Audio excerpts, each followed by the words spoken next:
Como foi a viagem para a entrega de materiais?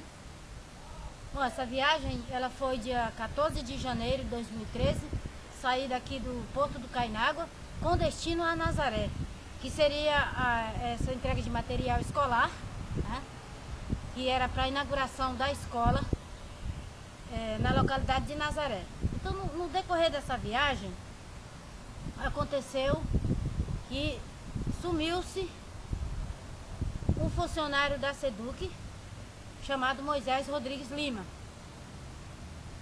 Segundo os tripulantes e os próprios funcionários da SEDUC que viajaram com Moisés, ele havia surtado, visto uma mulher chamando ele no meio do rio e caiu atrás dessa mulher. Só que isso para a família, para nós que somos da família, isso é uma mentira deslavada. Nós nunca acreditamos e nunca vamos acreditar. Na realidade, ele foi assassinado e nós queremos uma resposta para esse assassinato do Moisés. Já tem mais de um ano e não se chega a lugar nenhum porque eles mentem. Eles são descarados, mentirosos, porque eles sabem que o Moisés foi assassinado. Porque existe um depoimento de um rapaz que vinha cuidando do maquinário da embarcação, que o Moisés foi agredido a socos por um homem chamado Ludogero, que é o mesmo que pilotou a embarcação, e que esse Ludogero havia batido no Moisés e jogado ele na água. Então a gente não vai arredar o pé em achar que ele foi assassinado, e nós temos plena convicção de que isso aconteceu. Inclusive, ele não queria ir para essa viagem. Por quê? Porque ele estava de férias, ele estava muito cansado pelo excesso de trabalho. Inclusive, a função dele é técnico administrativo e, segundo consta, ele era responsável pelo almoxarifado. Isso não é verdade. Entendeu? Isso não é verdade, porque o Moisés ele era apenas um técnico administrativo e trabalhava numa função desviada, que era serviços gerais. E tem uma outra coisa que nos intrigou também na morte do Moisés, no assassinato dele, foi que disseram que ele estava embriagado, a versão dos tripulantes e dos 3 camaradas que voltaram da viagem, os 3 servidores da SEDUC, que viajaram junto com ele, que ele estava embriagado, inclusive fotografaram a garrafa de bebida que foi encontrada, segundo eles, nos pertences do Moisés. Essa garrafa ela foi fotografada por um marinheiro, e isso não consta nos autos do inquérito, entendeu? Quem era o chefe do almoxarifado? Bom, o chefe do almoxarifado, pelo nosso conhecimento, chama-se Rodrigo. O chefe geral de almoxarifado chama-se Rodrigo. Agora estão querendo atribuir essa culpa ao Moisés por quê? Esse cargo para o Moisés por quê? A troco de quê? Se ele é apenas um serviços gerais. A gente soube do acontecido por volta de 11 horas da manhã, por acaso, por um amigo do Moisés que não viajou e que trabalha na SEDUC, porque até então toda a SEDUC já tinha tomado conhecimento do acontecido e não entrou em contato com a família. E quando nós fomos para a delegacia para prestar o boletim de ocorrência, já havia um boletim, alguém já havia prestado o boletim de ocorrência durante a madrugada, ou seja, o filho do comandante, o Carlos Alexandre, já havia prestado o boletim de ocorrência, segundo ele, e que consta no boletim de ocorrência, que ele veio 1h da manhã, no escuro, numa voadeira comum, sem uma lanterna, prestar esse depoimento. Agora é impossível um ser humano, por mais que ele conheça o Rio Madeira, viajar com o rio cheio da maneira que estava, no mês de janeiro, numa escuridão, o rio descendo muito pau para causar um acidente em quem vem prestar esse tipo de ocorrência. Como é que esse rapaz conseguiu fazer essa proeza toda, vindo sozinho, na escuridão de madrugada? É outra coisa que a gente não acredita na versão desse rapaz. Quando nós chegamos na estrada de ferro para esperar a embarcação, Quem nós encontramos lá? Esperando os 3 funcionários da SEDUC. Rodrigo e o Wallace, que são os chefes gerais do almoxarifado. Agora, a troco de que eles estavam interessados em pegar Zé Raimundo, Abidon e Marcos Alexandre? E depois a gente soube qual foi o objetivo deles, o qual eu vou contar agora. Eles não queriam que eles fossem levados para o primeiro DP por nós, porque ele já havia marcado uma reunião na casa dele, na casa do Rodrigo, para que eles mantivessem o que foi acordado na embarcação. Ou seja, fechamos aqui, o Moisés caiu e acabou. Segundo a gente apurou também, recebemos uma informação de que o Moisés fez uma denúncia por conta do roubo que havia dentro do almoxarifado. Então a gente, logicamente, já ligou as duas coisas. A morte dele com o roubo do material que havia onde ele trabalhava. E existe tramitando dentro da SEAD vários inquéritos em relação, vários processos em relação ao roubo da SEDUC. Qual a ligação da viagem e a morte de Moisés? A ligação da morte do Moisés em relação à viagem é porque ele sabia demais. Então, existe uma quadrilha muito grande nesse roubo. Então, quando logicamente, se no caso do Moisés, ele era funcionário, ele era testemunha do que acontecia lá dentro, da roubalheira que tinha, para eles, ele sabia demais. Ele era uma pedra, estava sendo uma pedra no sapato deles, dos ladrões. Começar pelo chefe, pelo Rodrigo, pelo Wallace e outro tipo de chefia que existe lá dentro do almoxarifado. Então, essa viagem que foi articulada foi a chave para a morte do Moisés, porque o Moisés nunca viajou por Baixo Madeira, Moisés não sabia nadar, e o seu Zé Raimundo, se é que ele merece ser chamado de seu, já sabia de tudo isso, levou ele para uma cilada. E cadê? Aí eu faço a seguinte pergunta: cadê os materiais que desceu para a escola de Nazaré, que o Moisés trabalhou uma semana? Foram 5 caminhões de vários materiais escolares. Não foi só livro e carteira. Seu Zé Raimundo sabe disso. E não foi só quadro. Aonde eles deixaram? O que nos admira também é que eles dizem que foi um acidente esse que eles criaram. Se fosse um acidente, lá em casa não teria 3 pessoas ameaçadas de morte. Eu sou uma delas. E 2 irmãos meus. Eu fui ameaçada por esse Zé Raimundo quando eu fui atrás dos pertences do Moisés, porque foi ele que devolveu a mochila do Moisés. Ele me ameaçou, porque na mochila do Moisés não veio a rede dele, não veio a toalha, o cobertor, o suspensório de coluna, não veio o vidro de perfume. A gente quer saber aonde foi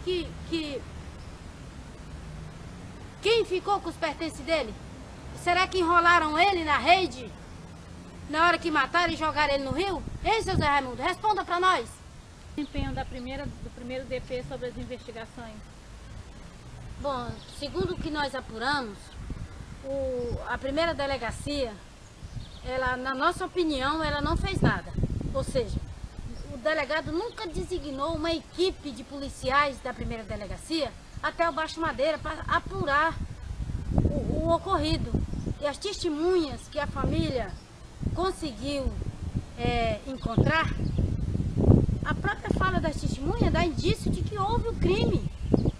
Nós da família levamos muitos indícios ao delegado para que ele tomasse uma providência em relação ao assassinato do Moisés. Não existe nenhum relatório assinado por policial nenhum do primeiro DP. Agora, o delegado, para tirar a conta-prova, ele próprio desceu no Baixo Madeira e foi ouvir as pessoas que nós já tínhamos ouvido Ou seja, o mesmo relato que consta no relatório do delegado, consta no relatório da família. Então nós fizemos várias diligências no Baixo Madeira. Não foi só uma, foi 10 diligências no Baixo Madeira. A família. Por quê? Porque nós queremos uma coisa transparente. Agora, nós sim queremos a coisa transparente. Nós não temos nada a esconder em relação ao assassinato do Moisés. Porque nós temos plena convicção de que ele foi realmente assassinado. Agora, ninguém sabe de quem é o interesse em acobertar esses bandidos que participaram da morte do Moisés. E sobre a reconstituição? Sobre a reconstituição, eu recebi esse documento aqui mandado pelo a reconstituição seria dia 14 e dia 15 de janeiro. Segundo o delegado, houve, ninguém sabe se o que ele também não relatou, e ele suspendeu. Do nada ele suspendeu a reconstituição sem nos avisar, sem nos mandar novo comunicado. E ele havia dito que iria um representante da família, a família estava respaldada a acompanhar a reconstituição. Depois ele já não deixou mais, ninguém sabe o porquê, ele também não entrou em detalhe em relação à proibição de um membro da família na reconstituição. Como nós não tínhamos, ele sugeriu que nós levássemos um advogado. Como nós não temos dinheiro para pagar um advogado, tem um perito já aposentado, que foi praticamente criado junto com a gente, foi na casa da minha mãe e se ofereceu a fazer esse acompanhamento sem cobrar honorários. Então a gente confiou nele, ele foi para a reconstituição, foi como representante da família. Havia aberto espaço para que os membros da família fossem, depois ele não permitiu mais, mas permitiu a ida de advogados e assistente de advogado. Agora eu pergunto, o que advogado e assistente de pessoas que são suspeitas foram fazer nessa reconstituição? Então, já que nós oferecia perigo para os participantes dessa viagem, com certeza os advogados e os assistentes iriam interferir em alguma coisa. Em relação às testemunhas, tem 5 testemunhas em Nazaré que elas já tinham sido ouvidas pelo delegado o ano passado. O delegado foi lá e tomou o depoimento dessas 5 testemunhas, eles confirmaram para o delegado e agora na reconstituição era para ele voltar a ouvir de novo essas 5 testemunhas. Das 5, ele ouviu 2. E no trajeto de Nazaré até São Miguel, onde supostamente Moisés sumiu, 70% das testemunhas não foram ouvidas. Em Guarani, tem um senhor chamado Evaldo, que a família avisou várias vezes, delegado, vá no Guarani ouvir o seu Evaldo. E ele nunca foi ouvido, esse homem. E esse homem é de fundamental importância que seja ouvido, que conste no auto do inquérito. E o pessoal aqui de São Miguel também não foram ouvidos, porque na reconstituição, no trajeto de volta de Nazaré para Porto Velho, era sim para a embarcação ter parado em São Miguel e ter ouvido as pessoas, que consta no relatório e consta no auto do inquérito. Por que é que ele não ouviu? Mais um agravante. As testemunhas de São Miguel não viram voadeira nenhuma. Entendeu? Não viram voadeira nenhuma, a não ser a embarcação rodando, procurando sabe-se lá o quê. Conforme o resultado da perícia do doutor perito Edilson Gomes, ele esteve na nossa casa após uns 3 dias após a reconstituição. Ele foi lá para conversar com a família, para dar uma posição em relação à perícia. Então ele nos relatou o seguinte, doutor Edilson, que conforme o apurado dele como perito, lá, quando foi no momento da reconstituição, não ouviu-se o barulho, porque eles fizeram uma simulação com um tambor de 50 litros cheio de água.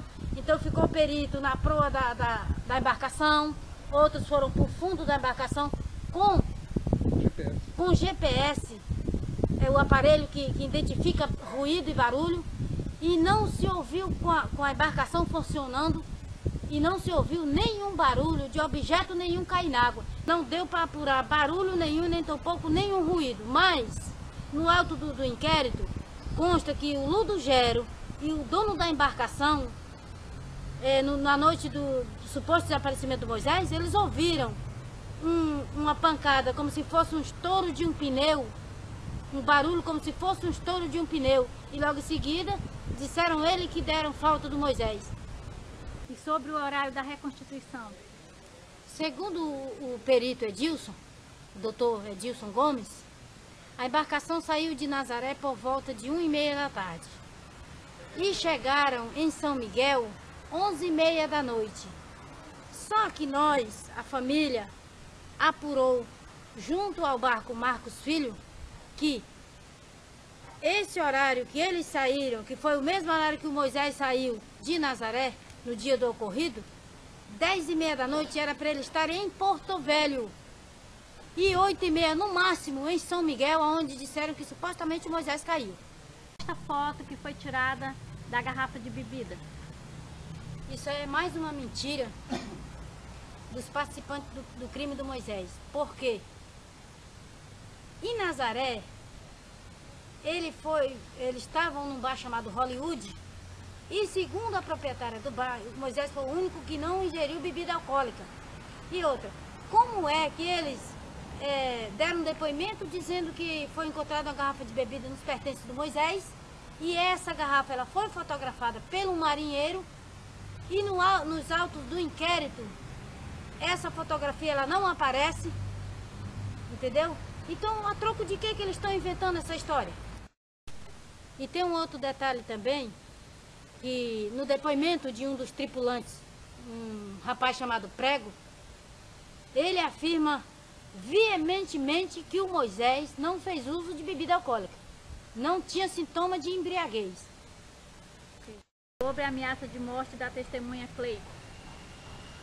Em relação ao Cleito, ele sofreu várias ameaças de morte, inclusive eu estou com 2 boletins de ocorrência por ameaça de morte a esse Cleito, que um veio da parte do Ludogero, que o ameaçou de morte, e a outra do Marcos Alexandre, filho do comandante da embarcação. E esse Cleito, ele sofreu várias ameaças de morte, inclusive ele está desaparecido, ele não participou da reconstituição, porque segundo o delegado, ele está desaparecido e não foi possível localizar ele. Mas nós temos a impressão que isso também é falta de querer por parte dos delegados, dos policiais do 1º DP. Porque como que não encontram esse Cleito? O que a família espera do desfecho do caso do Moisés e da polícia? O que nós esperamos é que haja realmente a justiça, como o delegado sempre falou, em dar uma resposta para a família. Mas o que nos intriga é que, por que é que esse inquérito continua na 1ª delegacia, se não é da competência dessa delegacia? Porque eu tenho em mãos aqui um documento, uma portaria, que foi passado, nós nos reunimos com o promotor, e ele nos repassou essa portaria. Se existe a portaria que diz que todo caso de desaparecimento, de assassinato, ela tem que ir para a delegacia de homicídio, o porquê que o delegado insiste em manter esse inquérito na 1ª delegacia?